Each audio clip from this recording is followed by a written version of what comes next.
If you love me, you'll tell them Marcus deserves the promotion more. I stood in the doorway of our apartment, with my coat still buttoned to the throat, and rain caught in my hair, and I heard those words the way you hear glass breaking in another room, distant at first, and then all at once, undeniable, everywhere. Owen was sitting on the edge of the couch with his elbows on his knees, looking at me like he'd rehearsed this, like he'd practiced the gentleness in his voice, so it would land as reason instead of what it actually was. I had a folder under my arm. Inside it were 11 months of strategy decks, cost projections, a market analysis I had built from nothing, after 3 companies said the numbers didn't work, and a signature line that would read, Director of Strategic Development, Liora Bennett, by tomorrow morning. I had worked weekends for that folder. I had missed my sister's engagement dinner for that folder. I had cried in a bathroom stall over that folder, and then washed my face and gone back to my desk, because giving up wasn't a language I'd been taught to speak. "What did you just say to me?" I said, and I heard my own voice come out smaller than I wanted it to, which made me angrier than the words themselves. "Don't make this into something it isn't." Owen stood, and even now, even in the middle of asking me to hand over my future, his face held that easy, practiced charm that had made me fall for him 3 years ago at a colleague's birthday dinner. "Marcus needs this, Liora. He's got the mortgage, he's got his dad's medical bills, you know how hard things have been for him." I know how hard things have been for him, because he tells everyone, loudly, in the break room, while I've been staying until midnight, rebuilding a P&L model he couldn't finish in 6 weeks. I set the folder down on the counter, like it might shatter if I held it a second longer while shaking. "Owen, I earned this. I'm not saying you didn't." He reached for my hand, and old instinct made me almost let him take it. 3 years of reaching for each other meant my body still remembered the motion even when my mind had started keeping records. "I'm saying, think about it from a bigger picture. You're already doing great. You've got respect. You've got a good salary. You don't need the title to prove anything. Marcus needs the title. He needs it to feel like a man again after everything with his ex, after the layoff scare last year. So my 7 years become his consolation prize. That's not fair." "No," I said. "It's really not." He exhaled through his nose, and something shifted behind his eyes, some patience running dry. "You've changed. You know that? You used to be easier to talk to. Softer. Now everything's a fight. Everything's a power thing with you. Nobody likes a woman who chooses her career over the people who love her. I want to tell you that I threw something, that I found the perfect, cutting sentence and delivered it like a blade, and he crumbled. That's not what happened. What happened is that I stood there in my work coat, with rain drying cold against my collarbone, and I felt 3 years of soft accommodations and small surrenders rearrange themselves into a single, sickening shape. I thought of every dinner I'd cut short because he was tired, every promotion conversation I'd downplayed because he'd had a bad week at his own job, every time I'd made myself smaller in a room so he could feel bigger in it. I thought, he did not fall in love with me. He fell in love with the version of me who made room for him.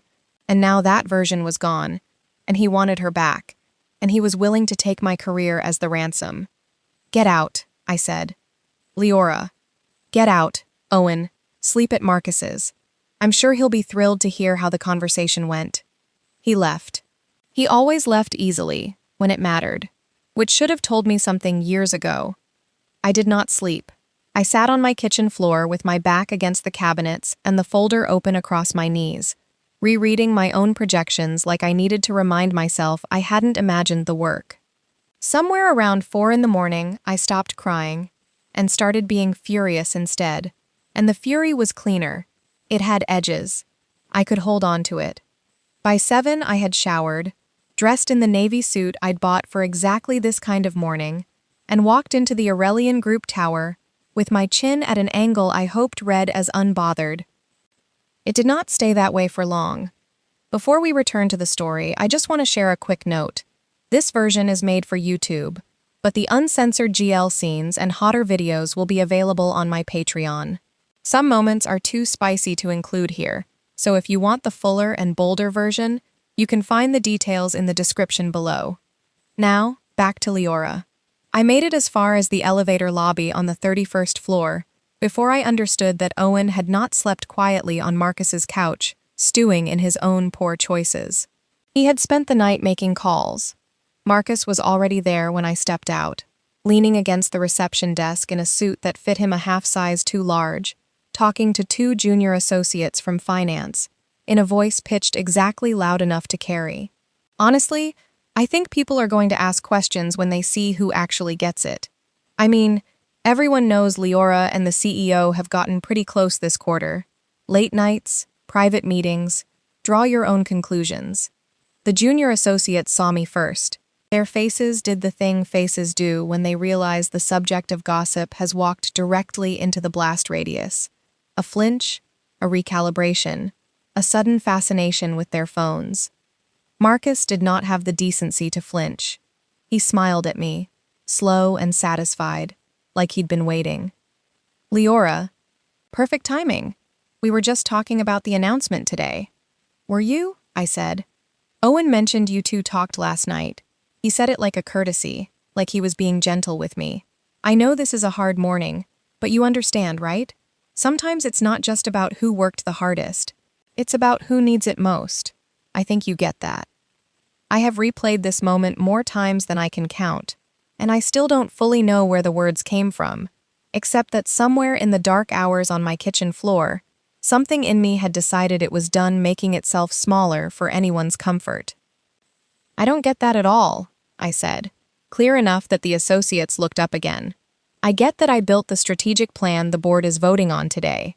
I get that you submitted a draft in March that had our own subsidiary numbers wrong by 11%. I get that need is not a job qualification, Marcus, and if you think it should be, I'd love for you to explain that to the board yourself. His smile thinned. Wow. Okay, I guess Owen was right. You have gotten colder. Careful, said a voice behind me, low, unhurried, and utterly without heat, and the entire lobby seemed to change temperature. I hadn't heard her approach. Nobody ever did. Celeste Aurelian moved through her own building the way weather moved through a valley. You didn't hear it coming. You only noticed the air had gone still.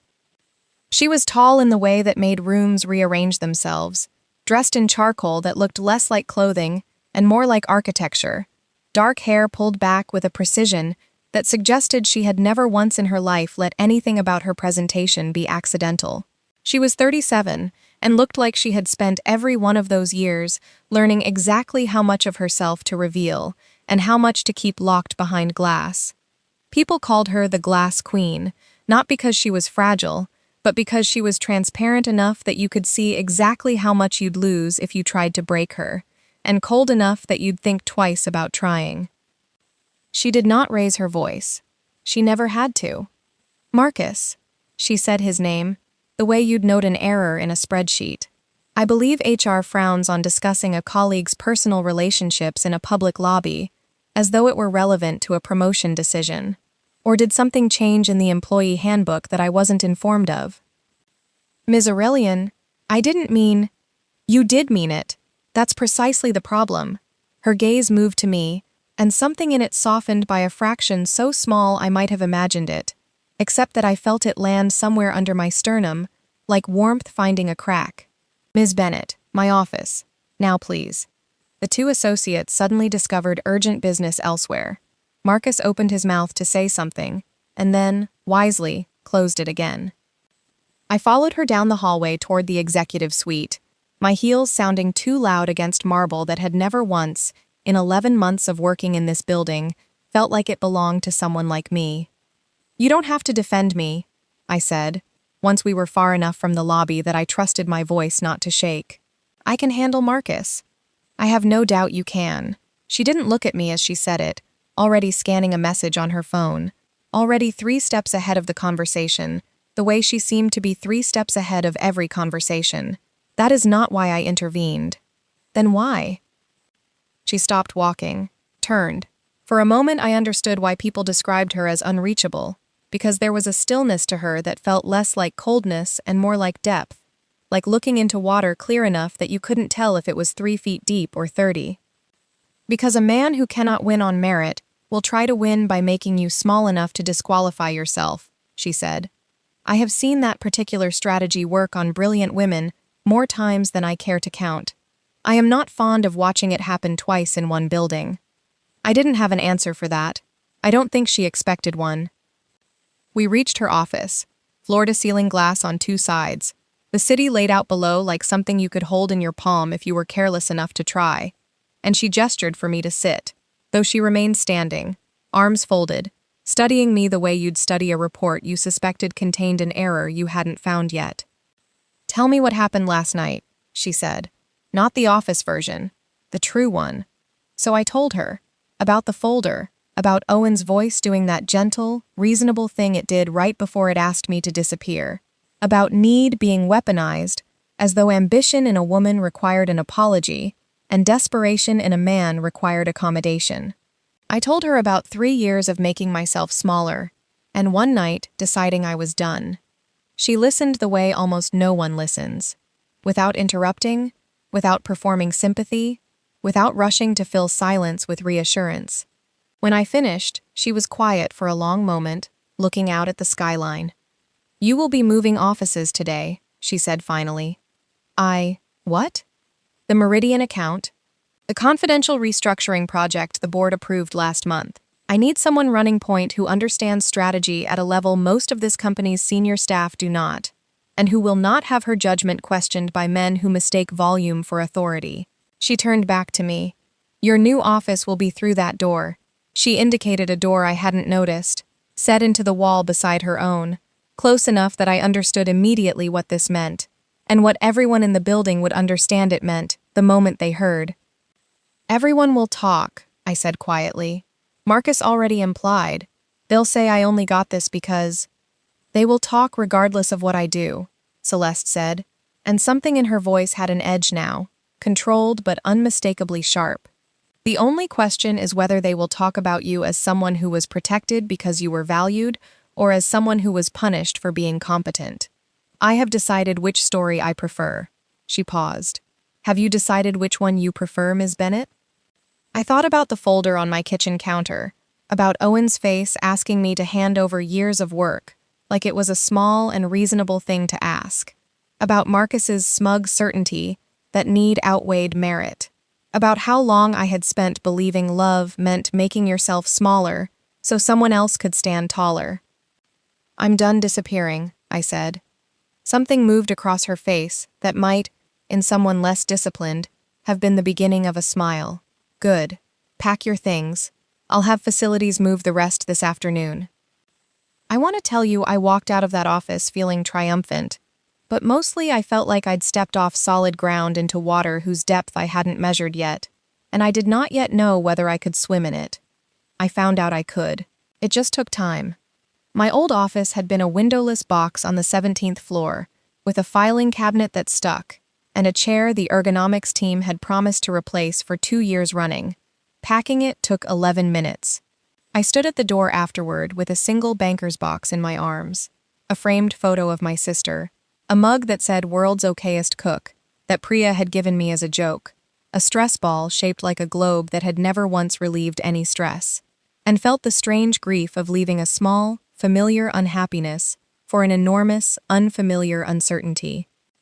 Priya caught me at the elevator, her dark eyes bright with the particular fury of someone who'd clearly already heard the entire lobby story, second-hand, third-hand, and embellished. "Okay, I need details, and I need them now, because the version I heard involves you screaming at Marcus in the lobby and Celeste Aurelian personally escorting you to a throne." "There was no screaming," I said. "There was very calm, devastating truth-telling, which is somehow worse for him." "Good. He deserves worse." Priya fell into step beside me as the elevator rose. "And Owen, please tell me you set his belongings on fire." "I told him to get out. That's about as dramatic as it got." "Liora." She stopped, turned to face me fully, the elevator doors sliding shut behind us. "He asked you to give up the promotion you've been working toward for 3 years. For Marcus. Marcus, who once presented a slide deck upside down for 4 minutes before anyone told him." "I know." "So why do you sound like you're apologizing for how you handled it?" I opened my mouth to explain, some reflexive impulse toward softening the story, making the confrontation sound less final, less certain, and then caught myself, because that reflex was exactly the thing I'd promised myself I was done with. "I'm not apologizing," I said instead. "I'm just still catching up to how fast everything changed." Priya studied me, and whatever she saw must have satisfied her, because she nodded once, sharply. "Good. Because that man spent 3 years training you to think your ambition was something to manage around him. I've been dying to say something for 1.5 years, and now I finally get to." She grinned. "You're going to be incredible up there, by the way. Executive floor Liora. I can already picture it. I haven't even seen the office yet. Trust me, when Celeste Aurelian decides to protect someone, she does not do it halfway." She was right about that, though I wouldn't fully understand how right for weeks. The office beside Celeste's was smaller than her own, but larger than anything I'd occupied in 7 years at the company, with a wall of glass that looked out over the financial district, and a desk that had clearly never once wobbled on an uneven leg. There was already a stack of files waiting for me, the Meridian restructuring, thick and dense and, I would discover over the following days, genuinely fascinating in the way only a truly difficult problem could be. There was also, on the corner of the desk, a card printed with the executive floor's access codes, my name embossed at the top like it had always belonged there. I ran my thumb over the raised letters of my own name and felt something in my chest loosen that had been tight since roughly 4 o'clock that morning. The first weeks on the executive floor taught me 2 things simultaneously: that Celeste Aurelian was exactly as exacting as her reputation suggested, and that the rumors about her cruelty had been built by people who mistook precision for cruelty because they had never been precise about anything themselves. She corrected my work constantly, ruthlessly. She would return a memo with 3 words circled in red ink: imprecise, unsupported, weak, and expect a revision within the hour. But she never once dismissed an idea because of how it was delivered, never once suggested that my tone or my volume mattered more than my logic, never once made me feel that being right required also being quiet about it. "You apologized before that sentence," she said to me once, maybe 10 days in, during a run-through of a presentation I was preparing for the Meridian board. "Why?" "I didn't. You said I could be wrong, but before delivering a projection, you had modeled 6 different ways and stress-tested against 3 economic scenarios. You were not wrong. Why did you apologize for being right?" I didn't have an answer, not one I was proud of, at least. The truth was that I'd spent so many years softening my own competence to keep the peace with Owen, to keep him comfortable, that the habit had become invisible to me, a tic I no longer noticed performing. "Don't do that here," Celeste said, not unkindly, but without softness either. "If you are right, say so. If you are uncertain, say that instead, precisely. But do not perform uncertainty as a courtesy to people who have not earned it." It should have felt like criticism. It felt, instead, like being handed a key to a door I hadn't known was locked. Over the following weeks, I learned her rhythms the way you learn the rhythms of weather in a place you've moved to. The low, precise voice she used in meetings that could strip a bad argument down to its bones in under a minute. The particular quiet that settled over her when she was working through something difficult. A silence you learned not to interrupt except with coffee, which she took black, no sugar, and which she never once thanked me for bringing, though I noticed she always finished it. I noticed things about her, the way you notice things about someone you are trying very hard to convince yourself you are not noticing. The way she rolled her sleeves back exactly 2 folds when she was settling in for a long night. The scent she wore, something like bergamot and something colder underneath it, cedar maybe, or rain on stone. The particular gravity of her attention when she looked at you, as though for the length of that look, you were the only variable in the room worth solving for. I told myself this was simple admiration. Respect for a formidable mentor. I told myself this for longer than was strictly honest. Rain against the windows. Midnight, or close to it. I remember that night with a clarity I don't have for most of that season, because it was the first time I saw the crack in the glass. We'd been working late on the Meridian presentation, a complicated restructuring proposal that Celeste needed airtight before presenting to a skeptical board. And at some point, the takeout containers had gone cold, and the city outside had gone dark except for scattered windows still lit in other towers, other people also awake at hours no reasonable person should be awake, working towards something. I was cross-legged on the floor of her office, printouts spread around me like a card game only I understood the rules of, when I heard her sigh, not loudly, barely audible, but I had learned to catch even her smallest tells by then. "You're tired," I said. "I don't get tired," she said it automatically, the way you'd recite a rule you no longer examined. "Everyone gets tired, Celeste." Her name in my mouth, unprefixed by any title, landed strangely in the room. She looked up from her laptop, something flickering across her face. Surprise, maybe, or the ghost of it, quickly smoothed away, but not quickly enough that I didn't see it. "You've never called me that before. Would you like me to stop?" A pause that stretched longer than it should have. "No," she said finally. "I find I don't mind it." I went back to my printouts, ostensibly, though I was aware of very little except the sound of rain and the particular quality of the silence that had opened up between us, warmer than the silences that usually filled this room after hours. "Can I ask you something?" I said, "and you can tell me it's none of my business." "You may ask. Why does everyone call you cold? You're not cold, you're careful. Those aren't the same thing." She was quiet long enough that I thought she wasn't going to answer. When she did, her voice had lost some of its usual precision, replaced by something rougher, older. "I built this company with someone I trusted more than I have ever trusted anyone, before or since," she said. "A business partner. Also, for a time, someone I loved, though I did not use that word for it until it was far too late to matter. When our valuation crossed a threshold that made us interesting to certain people, he tried to have me removed from the board I had built. Quietly, efficiently. He very nearly succeeded." She said this with no visible anger, which somehow made it worse, made it sound like a wound that had scarred over without ever fully healing. I survived it. I rebuilt what he tried to take, and I decided, somewhere in that process, that I would never again be so transparent that someone could see exactly where to cut. "That sounds lonely," I said quietly.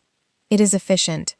She closed her laptop, and for a moment, in the low light of her office, with rain streaking the glass behind her, she looked less like the glass queen the whole company feared, and more like a woman who had spent a very long time being careful, and had, perhaps, forgotten what it felt like not to be. "I do not require comfort, Liora. I require competence, and I have found competence to be a far more reliable ally." "You have both, you know," I said, before I could stop myself. "I mean, you're the most competent person I've ever worked with. But you're also the only person in this building who has never once made me feel like I needed to apologize for being good at my job." Something shifted in her expression, something careful and controlled coming slightly, briefly, undone. "That is because you have never had anything to apologize for," she said, low. "Someone should have told you that a very long time ago." I don't know which of us moved first, or if either of us moved at all in any way you could point to, but the distance between us seemed to compress without either of us crossing the room, and for one long, suspended moment I thought something might happen that neither of us had planned for, and both of us, perhaps, wanted. Then her phone buzzed against the desk, a late email notification, something from the Meridian side, urgent enough to demand attention, and the moment folded itself closed as quickly as it had opened, and she was Celeste Aurelian again, precise and composed, reading a message with her jaw set. "You should go home," she said, not looking up. "It's late." "Celeste." "Liora." She did look up then, and her eyes held something that might have been warning, or might have been asking for time, or might have simply been the exhaustion of a woman who had built walls specifically so she would never again stand this close to wanting something she couldn't fully control. "Go home, please." I went. I didn't sleep much that night either, though for entirely different reasons than the night Owen had asked me to disappear. Owen did not disappear quietly. Few men who feel entitled to a woman's compliance ever do. He started small, a text asking if we could talk, then another apologizing vaguely for how things got heated, then a third suggesting we grab coffee as friends, just to clear the air. I ignored all three. He escalated to appearing near my old floor at hours he knew my schedule used to keep, though of course my schedule had changed entirely, and I was rarely there anymore. When that failed, he found me in the parking garage on a Thursday evening, waiting by my car with his hands in his pockets, and an expression arranged into wounded sincerity. "Can we please talk? Actually talk? I don't think there's anything left to say, Owen." "I've been thinking a lot," he said, ignoring me, which was, I realized watching him, one of his defining features, an inability to hear a boundary as anything other than an obstacle to route around. "I think I said some things wrong. I didn't mean it the way it came out. Marcus is going through a hard time, and I got caught up in wanting to help him, and I said it badly, but I wasn't trying to ask you to give up everything you've worked for." "You were, though. That's exactly what you were asking." "Okay, fine. Maybe in the moment it sounded that way. But you have to admit, you've changed since you started working up there." He gestured vaguely toward the ceiling, toward the executive floor, toward Celeste, though he didn't say her name, not yet. "You used to talk to me about your day. Now it's like you're a completely different person. Cold, distant. I barely recognize you." "I'm not cold," I said. "I'm just no longer willing to be smaller, so you can feel bigger. If that reads as different to you, maybe the version of me you liked was one who didn't actually exist, just one I performed for your comfort." He flinched, actually flinched, and for a moment I almost felt sorry for him, the way you feel sorry for anyone confronting a truth they aren't equipped to hold. Almost. "Is this about her?" he said finally, voice dropping into something uglier. "Aurelian. Everyone's talking about it, you know, the office next to hers, the late nights.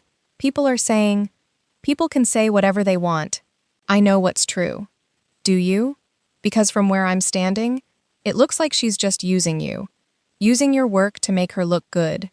Using the attention to control you. And you're too flattered by finally getting some validation to see it for what it is." That's not.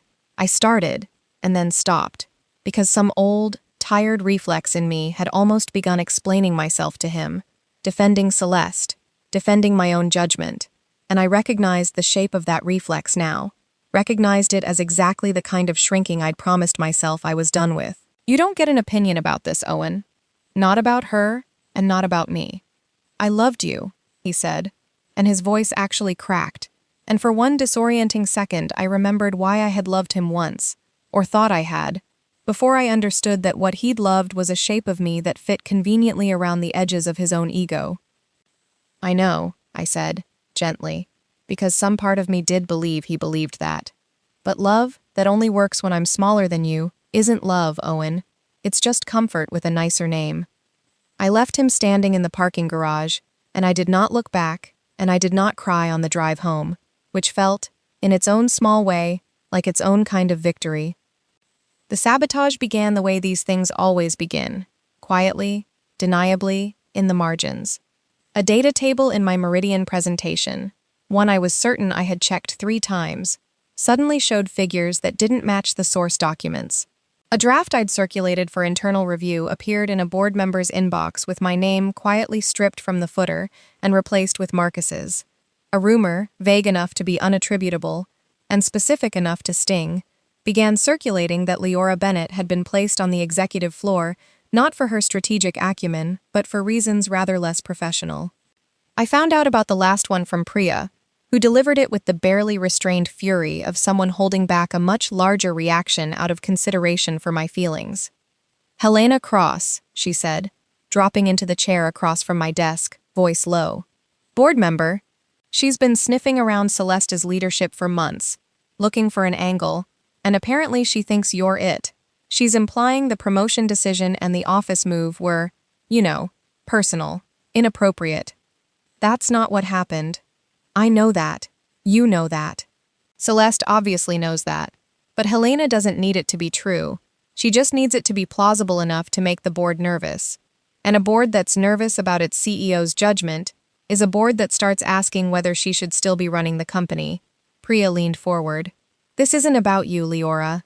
"Not really. You're just the crack she's found to pry at."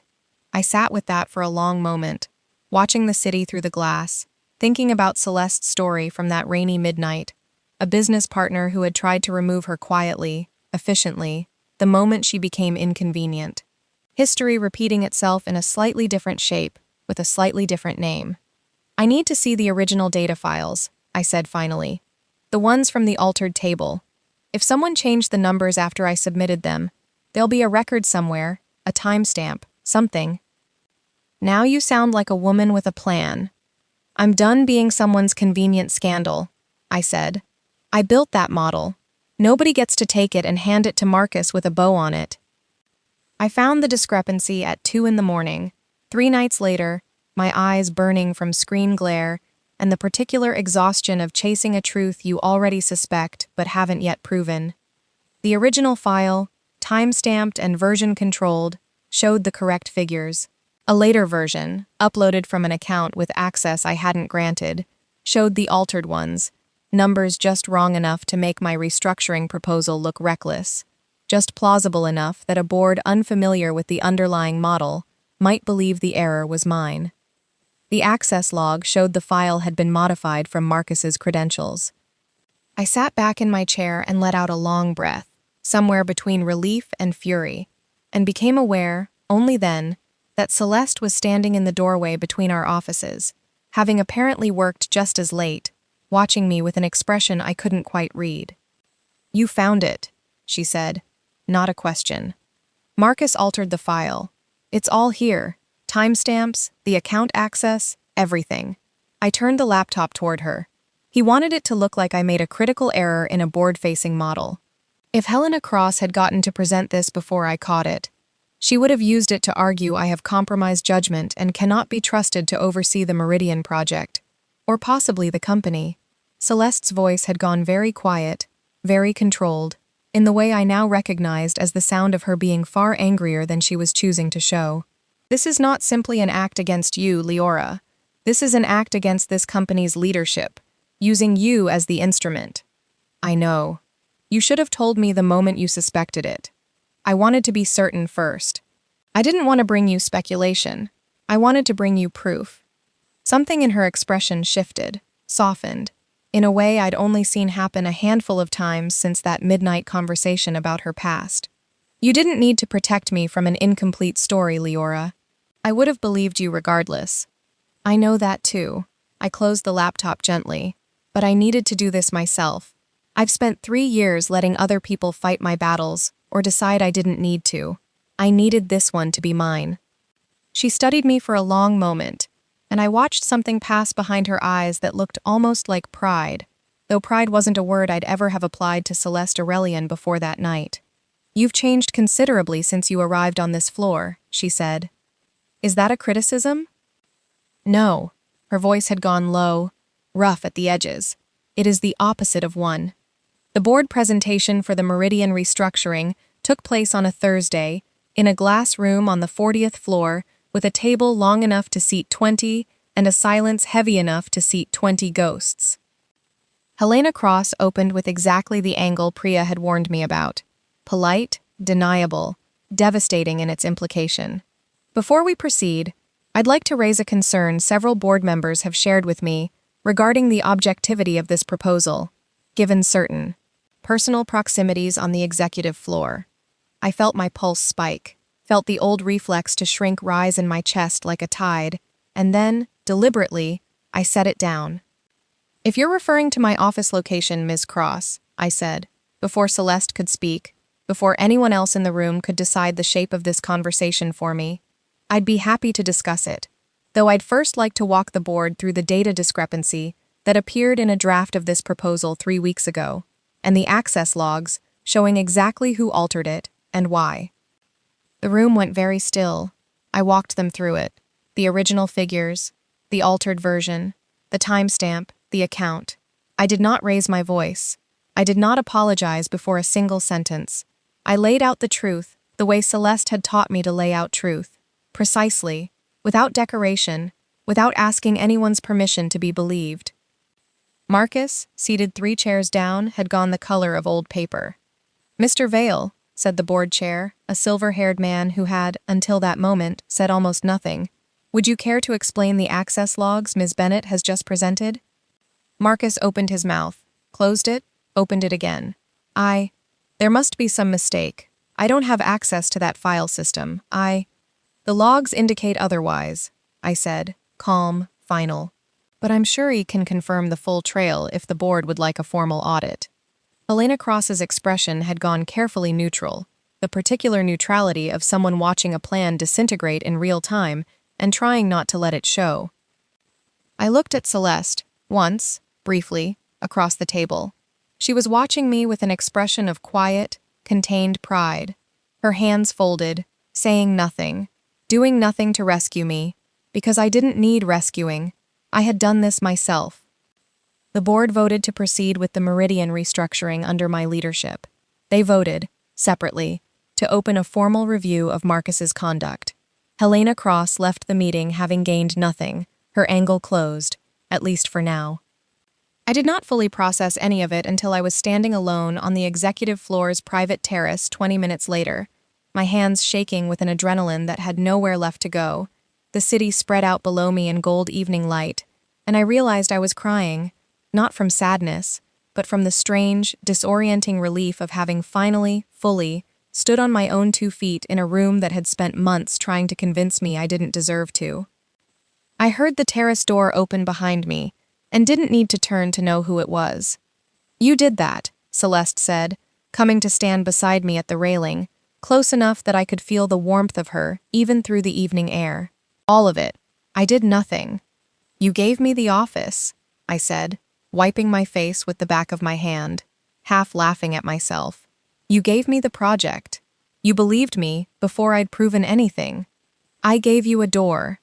You are the one who walked through it, and kept walking, and did not once look back to ask permission. She turned to face me fully, and there was something in her expression I hadn't seen before, some carefulness dissolving, some wall coming down by degrees.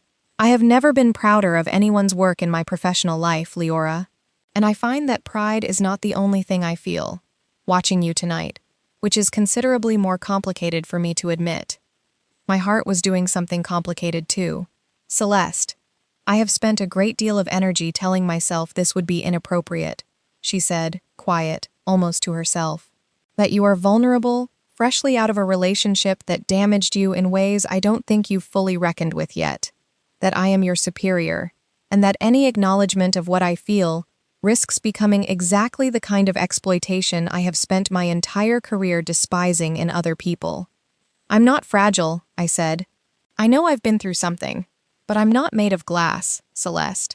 I'm the one who just spent 20 minutes taking apart a sabotage plot in front of the entire board without raising my voice once. No, she agreed, something like a smile ghosting at the corner of her mouth. You are not made of glass at all. We stood there for a long moment, the city gold and glittering below us, the wind pulling at loose strands of her hair, and I understood that we had arrived, finally, at the edge of the thing we had both been carefully not naming for weeks. I don't know what happens next, I admitted. I've never done this, whatever this is, with someone who makes me want to be braver instead of smaller. Neither have I, Celeste said, which is, I think, precisely why I have been so afraid of it. She reached out, slowly, giving me every opportunity to step back, and brushed a strand of hair from my face, her fingers cool against my temple, lingering.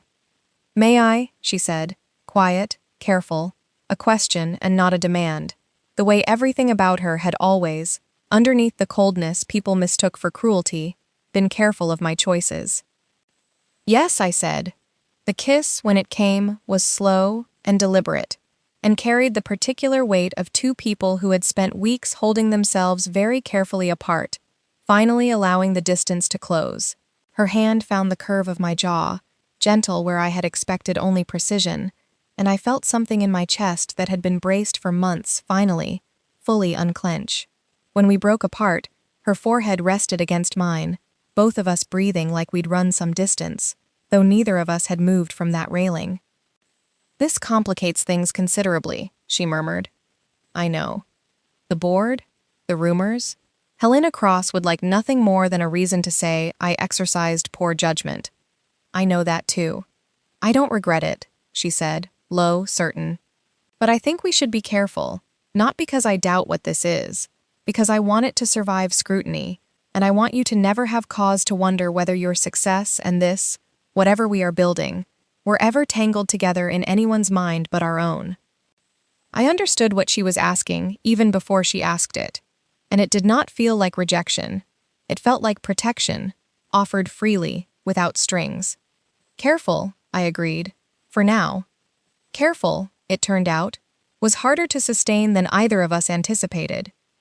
For the 2 weeks that followed, we existed in a strange, charged proximity, working late as we always had, sharing the particular hush of the executive floor after the rest of the building emptied out, but with a new awareness humming beneath every interaction, every accidental brush of hands over a shared document, every glance that lasted a half-second longer than professional distance required. I caught her once, watching me across the office while I was on a call with the Meridian client, her expression unguarded in a way I rarely saw, something soft and unmistakably fond, before she noticed my glance and returned, with visible effort, to her own work. I noticed, too, the small things Priya had once told me to watch for, though I hadn't understood at the time what she meant. Celeste began leaving things on my desk without comment, a coffee exactly the way I took it, appearing at the exact hour I usually flagged, though I'd never told her my order, a soft gray cardigan draped over my chair on a morning the office air conditioning had malfunctioned into Arctic. A printed article on a strategy technique I'd mentioned once, in passing, weeks earlier, that she had apparently remembered, though I'd have sworn she hadn't been listening closely at the time. She noticed things about me, too, in the particular way she noticed everything, precisely, without announcement.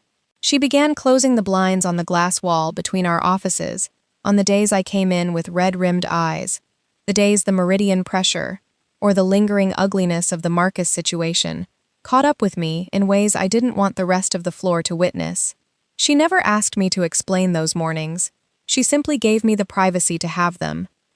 The rumors, meanwhile, did not disappear so much as evolve, sharpened now by Helena Cross's continued efforts, which had grown more pointed since the board meeting had failed to produce the outcome she wanted.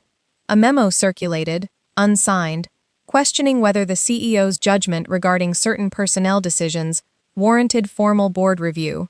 Someone, I never confirmed who, though I had suspicions, leaked a distorted account of the terrace conversation to a mid-level manager known for gossip, and within days a version of the story was circulating that bore only passing resemblance to what had actually happened, embellished into something cheaper and more scandalous than the truth had ever been.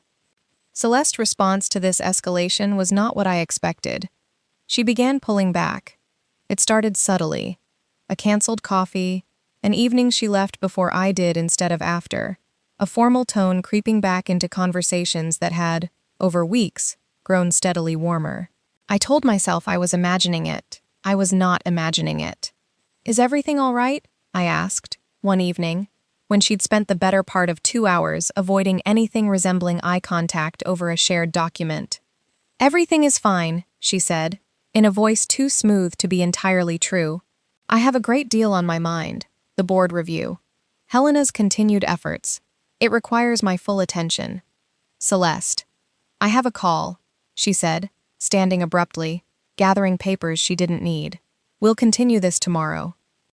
She left before I could say anything further, and I sat alone in the darkening office, feeling the particular, familiar ache of being shut out by someone whose walls I had thought, briefly, foolishly, I had finally been let behind.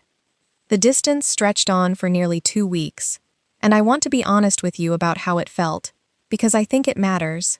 It felt like betrayal at first, in a way that surprised me with its intensity, an old wound reopening, the specific terror of believing, once again, that I had made myself vulnerable to someone who would, in the end, decide I wasn't worth the complication. I threw myself into the Meridian project instead. It was, at least, a problem I could solve with effort and precision, unlike whatever was happening, or not happening, between Celeste's office and mine. I stayed late most nights, not because the work demanded it, but because the empty apartment demanded something worse: silence and time to think, and the particular loneliness of missing someone who was still, technically, 12 feet away through a glass wall. Priya noticed, of course. Priya noticed everything. "You look like someone stole your favorite sweater," she said, dropping into the chair across from my desk with 2 coffees, sliding one toward me. "I'm fine." "You are extremely not fine." "Is this about the Ice Queen thing Celeste has apparently been doing for 2 weeks? Because half the executive floor has noticed.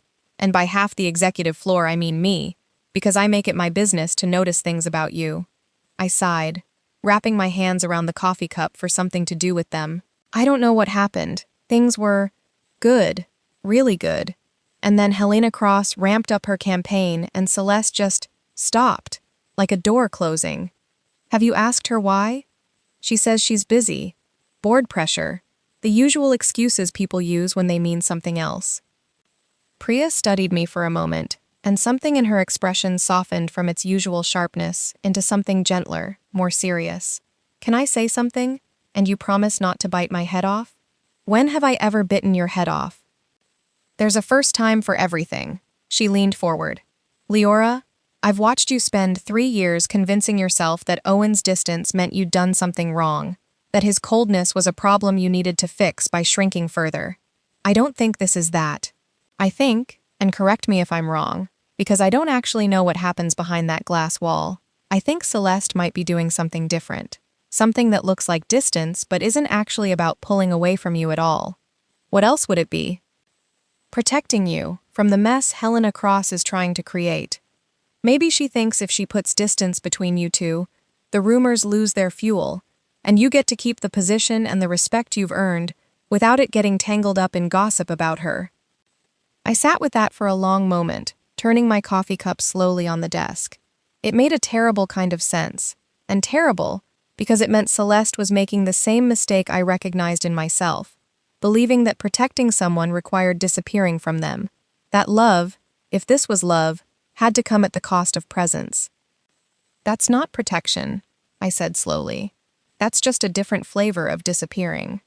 "Then maybe," Priya said, standing, gathering her things, "you should tell her that." I found her on the terrace again, 3 nights later, standing at the same railing where we'd first kissed, her arms wrapped around herself against the evening chill, looking out at a city she had built an empire within, and still, somehow, seemed determined to face entirely alone. "You've been avoiding me," I said, coming to stand beside her. "I have been giving you space. That's not the same thing, and I think you know it." I turned to face her, and something in my chest that had been coiled tight for 2 weeks, finally, deliberately, released. "Celeste, I spent 3 years with a man who confused loving me with managing me, who decided on my behalf what I could handle and what I couldn't, what risks were worth taking and which ones weren't, without ever once asking me. I am done being loved that way. If you're pulling back to protect me from something, you need to ask me first whether I want that protection, because I didn't get a vote, and I am so tired of not getting a vote in my own life." She turned to face me fully, and I saw, for the first time in weeks, the careful composure crack open into something rawer. "I am trying to ensure that when people look at your success, they see your work, and not a scandal involving your relationship with your CEO. I am trying to ensure Helena Cross has nothing to use against either of us. I convinced myself that distance was the safest way to protect what you've built." "And did you ask me if I wanted to be protected that way?" Her jaw tightened. "No." "Then you did exactly what Owen did. You just did it more quietly, and with better intentions, and it still felt like being erased." My voice cracked slightly on the last word, and I hated that it did, but I let it stand, because pretending otherwise would have been exactly the kind of smallness I'd promised myself I was done performing. "I don't need you to protect me from complications, Celeste. I need you to choose me, in the open, and let me decide for myself whether the risk is worth it." "I've already decided. I decided weeks ago. I just need to know if you have too." The silence that followed felt endless, filled only with wind and distant traffic, and the particular hush of a city settling into evening.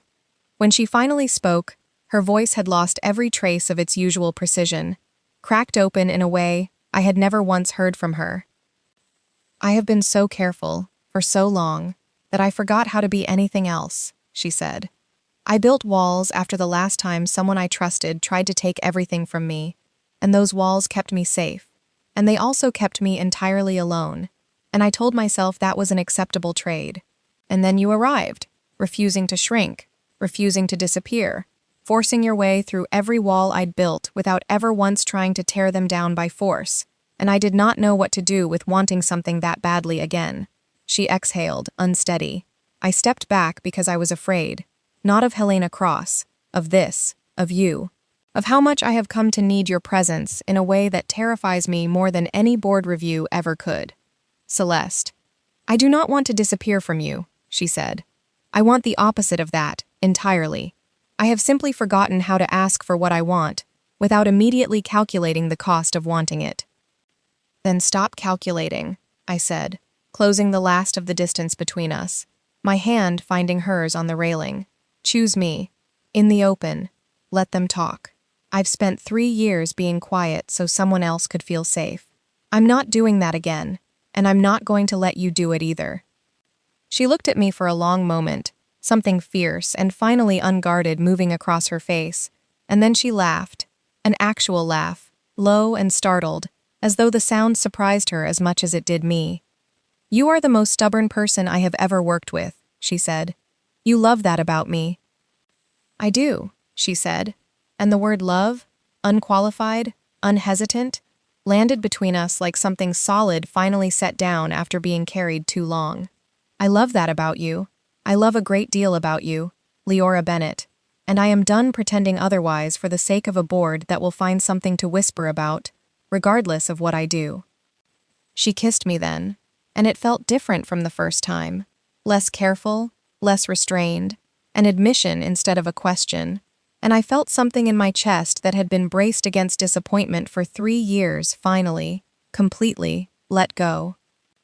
Helena Cross made one final attempt, 3 weeks later, at the company's annual gala, a lavish affair on the top floor of a hotel downtown, all crystal and candlelight, and the particular performative warmth of executives who spent the rest of the year barely speaking to each other.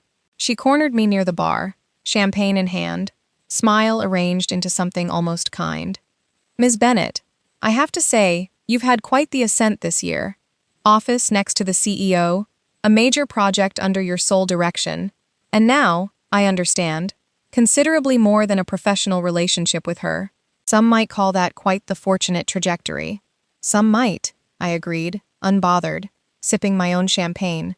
I'd call it earned. The Meridian restructuring closed 11% under projected cost, with a client satisfaction rating the board itself called unprecedented. I'd be happy to walk you through the numbers again, if you'd like, since the last time we discussed them, they seemed to confuse you. Her smile thinned. I only mean to say, appearances matter, in a company like this. They do, I agreed, which is why I make sure mine always match reality. Can you say the same, Miss Cross? Because from where I'm standing, your appearance this year has been consistently that of someone more interested in weakening a competent CEO than in this company's actual success. I imagine the rest of the board has noticed that too.